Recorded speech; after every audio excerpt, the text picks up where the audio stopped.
Hello friends, welcome to our channel Creative Experiment. இன்னைக்கான video என்ன அப்படினு பாத்தீங்கன்னா வந்து தண்ணி மேல எப்படி மிதக்கிறது அப்படிங்கறத இன்னைக்கான வீடியோல பார்க்க வரோமே. சோ தண்ணி மேல மிதக்கலாமா?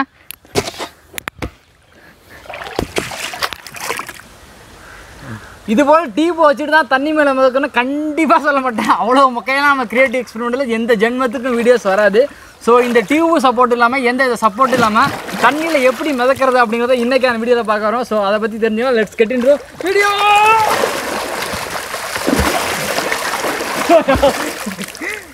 ஓகே, தண்ணி மேலே எப்படி மிதக்கிறது அப்படிங்கிறத தெரிஞ்சுக்கிறதுக்கு முன்னாடி நார்மல் லிவிங் ஹியூமன் எல்லாராலையுமே தண்ணி மேலே மிதக்க முடியுமா அப்படிங்கிறத ஃபஸ்ட் நம்ம தெரிஞ்சுக்கலாம்.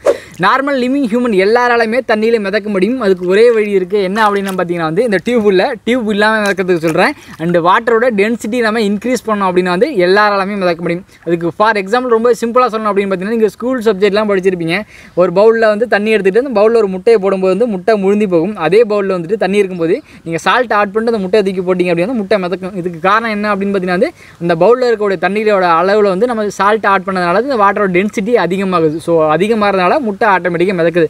அதே போல் தான் வந்து நம்ம வாட்டரோட அளவில் டென்சிட்டி இன்க்ரீஸ் பண்ணணும் அப்படின்னா வந்து நம்மளால் மிதக்க முடியும். ஃபார் எக்ஸாம்பிள் ரியல் டைமில் சொல்லணும் அப்படின்னு பார்த்தீங்கன்னா வந்து இஸ்ரேலில் டெட் சி அப்படிங்கிற ஒரு ஏரி இருக்குது. அந்த ஏரியில் உள்ள வாட்டரோட டென்சிட்டி ரொம்ப அதிகம். டென்சிட்டி மீன்ஸ் வந்து அந்த ஏரியில் வந்து உப்புத்தன்மை ரொம்பவே அதிகமாக இருக்குது. ஸோ அதனால வந்துட்டு அந்த ஏரியில் நீங்கள் குளிக்கணும், அதாவது முழுந்தி குளிக்கணும்னு நினச்சிங்கன்னா கண்டிப்பாக உங்களுக்கு முழுந்த முடியாது.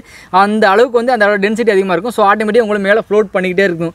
ஸோ அதை பற்றி நம்ம கண்டிப்பாக செப்பரேட் வீடியோ போட போகிறோமே. அண்ட் பிளான் பண்ணிக்கிட்டே இருக்கோம். ஒரு மினி டெட் சி கிரியேட் பண்ணிவிட்டு ஸோ அதில் வந்து ஃப்ளோட் பண்ண முடியுமா அப்படிங்கிற செக் பண்ணுறதுக்காக ஒரு செப்பரேட் வீடியோ இருக்குது. அது இப்போ இல்லை. ஸோ இந்த வீடியோவில் வந்து நம்ம என்ன பண்ண போகிறோம் அப்படின்னு பார்த்தீங்கன்னா வந்து பியூர் ஃப்ரெஷ் வாட்டரில் எப்படி மிதக்கிறது அப்படிங்கிறத பற்றி தான் இன்றைக்கான வீடியோவில் பார்க்க போகிறோம். ஸோ வாங்க அதை பற்றி தெரிஞ்சுக்கலாம். ஓகே, பியூர் வாட்டரில் மிதக்கிறதுக்கு ரொம்பவே முக்கியமான ஃபேக்டர் என்ன அப்படின்னு பார்த்தீங்கன்னா வந்து உங்களுக்கு மூச்சு பயிற்சி ரொம்பவே முக்கியம். அதாவது நீங்கள் எவ்வளோ ஆக்சிஜனை இன்டேக் பண்ண முடியுமோ அந்த அளவுக்கு ஆக்சிஜன் எடுத்துக்கிட்டு தண்ணி மேலே மிதக்கும் வந்து ஒரு சீரான அளவில் ஆக்சிஜன் விடணும். அதே சீரான அளவில் ஆக்சிஜன் திரும்ப எடுத்தீங்க அப்படின்னு வந்து உங்களால் தண்ணியில் மிதக்க முடியும். இதுக்கு ரியல் டைமில் எக்ஸாம்பிளாக சொல்லணும் அப்படின்னு பார்த்தீங்கன்னா வந்து இந்த சின்ன சின்ன ஏரிகள் அல்லது மலை அடிவாரத்தில் பார்த்தீங்கன்னா சித்தர்கள் தண்ணியில் அப்படியே மிதந்துட்டு இருப்பாங்க. அவங்களாம் என்ன பண்ணுறாங்க அப்படின்னு பார்த்தீங்கன்னா சேம் இதே கான்செப்ட் தான். மூச்சு பயிற்சி ப்ளஸ் வந்து ஆக்சிஜன் வந்து அதிகமாக எடுத்துக்கிட்டு சீரான அளவில் விடுறாங்க. அந்த ஒரு ரீசனால் வந்து அவங்களால மிதக்க முடியுது. அண்ட் இதை நீங்கள் டிவி நியூஸ் எல்லாம் பார்த்துருப்பீங்க, சின்ன சின்ன வீடியோஸ் கிளிப்ஸ் எல்லாம் பார்த்துருப்பீங்க. இதை பற்றி டிஸ்கஸ் பண்ணிட்டு வாட்டரில் ஃப்ளோட்டிங் ஆகிறத பற்றி ஒரு வீடியோஸ் போடணும் அப்படின்னு நாங்கள் ஒரு நாள் பேசிட்டு இருந்தாங்க. அப்போ எதாச்சும் எங்கள் அப்பா வந்தாங்க, அவங்கள்ட்ட இது மாதிரி சொல்லியிருந்தாங்க தண்ணியில் மிதக்கிறத பற்றி ஒரு வீடியோஸ் போடணும் அப்படின்னு. அவங்க சொல்லியிருந்தாங்க இதுதான் என்னால் முடியும், ரொம்ப ஈஸி, நானே மிதப்பேன் அப்படின்னு சொல்லியிருந்தாங்க. அண்ட் அவங்கள்ட்ட நிறைய டிப்ஸ் கேட்டாங்க. டிப்ஸ் கேட்டு 2 மாதம் நான் ஒரு பக்கம் முயற்சி பண்ணேன், அதே மாதிரி கலை ஒரு பக்கம் முயற்சி பண்ணார். 2 பேரும் மாற்றி முயற்சி பண்ணி கடைசியாக எங்களுக்கு வெற்றி கிடைக்கவே இல்லை. எங்களால் மிதக்க முடியல. ஒரு 2 செகண்ட் 3 செகண்ட் இருந்துச்சு. அதுக்கப்புறம் ஆட்டோமேட்டிக் கால் உள்ளே போக ஆரம்பிச்சிருச்சு. சரி வழி இல்லை அப்படின்னு யோசிக்கும்போது சரி என்ன பண்ணலாம் அப்படின்னு பிளான் பண்ணோம். ஸோ அப்பாவே அழைச்சி வந்துடுவோம், அவங்கள வச்சே மிதந்துட்டு இந்த வீடியோ பண்ணிடலாம் அப்படின்னு யோசிச்சோம். ஸோ அதனால் இன்றைக்கி அப்பாவை அழைச்சி வந்தாச்சு. வாங்கப்பா அண்ட் வாங்க ஃப்ரெண்ட்ஸ், இது எப்படி மிதக்கிறது அப்படிங்கிறது தெரிஞ்சுக்கலாம் ஃபுல்லாக.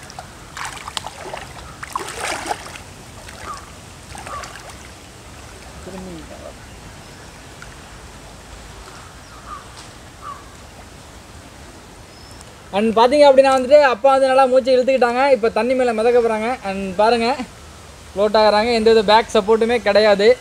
அண்ட் பாருங்கள் அண்ட் ஸ்டார்டிங்லேயே கால் வரை மேலே வந்துருச்சு. அண்ட் பாருங்கள் கிட்ட போகிறேன். நான் தான் சேஃப்டிக்கு வந்து டியூப்பில் இருக்கிற தவிர அவங்க எந்த சப்போர்ட்டுமே கிடையாது.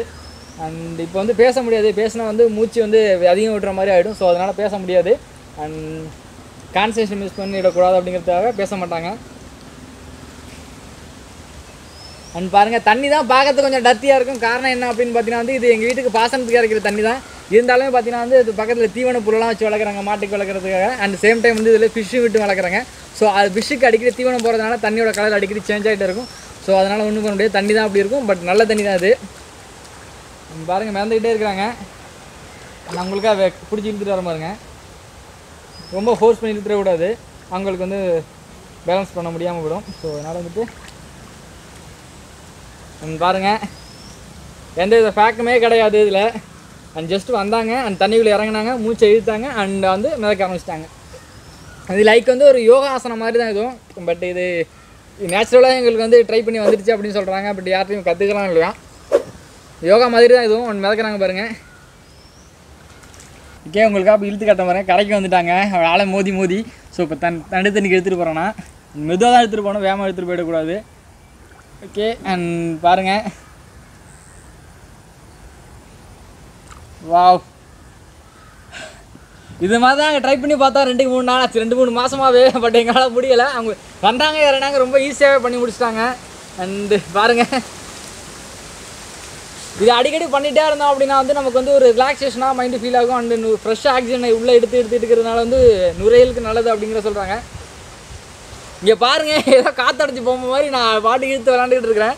எனக்கு நீச்சல் தெரியாதுன்னு நினச்சிடாதீங்க, எனக்கு நீச்சல் தெரியும். பட் நான் இறங்கி நீச்சல் அடித்தேன் அப்படின்னா வந்து தண்ணி வந்து இன்னும் குழப்பி கண்ணக்கண்ணு சேராக்கிறேன். ஸோ அந்த ரீசனால் வந்து நான் வந்து சேஃபாக டியூப்லேயே இருக்கிறேன்.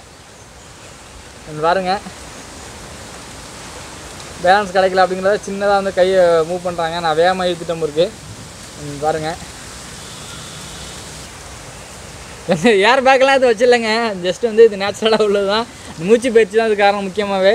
அண்ட் பாருங்கள், கீழ் பக்கமாக கையை தூக்கி விடுறேன், எதுவுமே இல்லை பாருங்கள், நான் தூக்கிட்டேன். அந்த இப்போ விடுறேன் பாருங்கள். நம்ம 100% நேச்சுரல் தான் இது.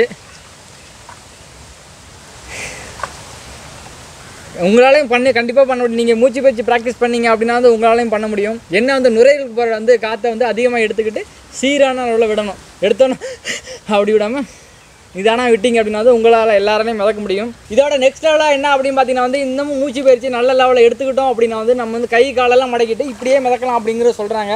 பட் அது மாதிரி மிதக்கிறது பாசிபிளாக என்ன அப்படிங்கிறது தெரியல. ஈவன் இதோட முக்கியமான ஷாக்கிங்கான விஷயம் என்ன அப்படின்னு பார்த்தீங்கன்னா வந்து நான் இந்த வீடியோஸ்க்காக கொஞ்சம் ரிசர்ச் பண்ணிட்டு இருக்கும்போது ஒரு ஆர்டிக்கல் ஒன்று படிச்சிருந்தேன்.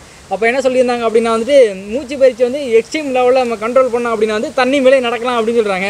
பட் எந்த அளவுக்கு பாசிபிளாக தெரியல. ஒரு எப்படின்னா ஒரு சித்தரை பற்றி புக்கில் வந்து இருந்துச்சு தண்ணி மேலே நடக்கலாம் அப்படின்ட்டு.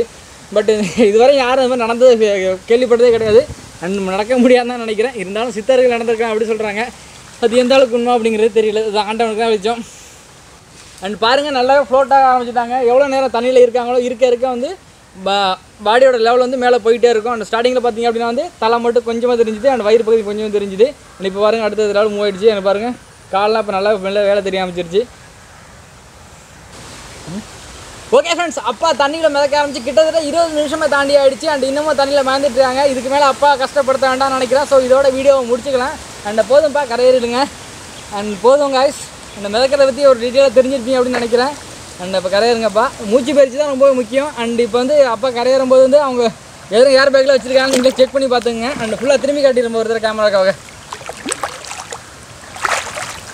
அண்ட் பாருங்கள், எந்த ஒரு ஏர் பேக் எதுவுமே கிடையாது, ஜஸ்ட் இது மூச்சு பயிற்சி தான். மூச்சு பயிற்சி கரெக்டாக ஃபாலோ பண்ணால் எல்லாராலையுமே பண்ண முடியும் கைஸ். இது போல் வித்தியாசமான கண்டென்ட்ல வீடியோஸ் வேணும் அப்படின்னு நினச்சிங்கன்னா போடுற வீடியோஸ்க்கு லைக் பண்ணுங்கள், ஷேர் பண்ணுங்கள். உங்களோட கருத்துக்களை மறக்காமல் கமெண்ட் பாக்ஸில் வந்து தெரிவிங்க. அண்ட் மீண்டும் மட்டும் சூப்பரான வீடியோவில் நான் வந்து உங்களை பார்க்குறேன். அதுவரை உங்கள் பாலா அண்ட் பாய் ஃப்ரெண்ட்ஸ்.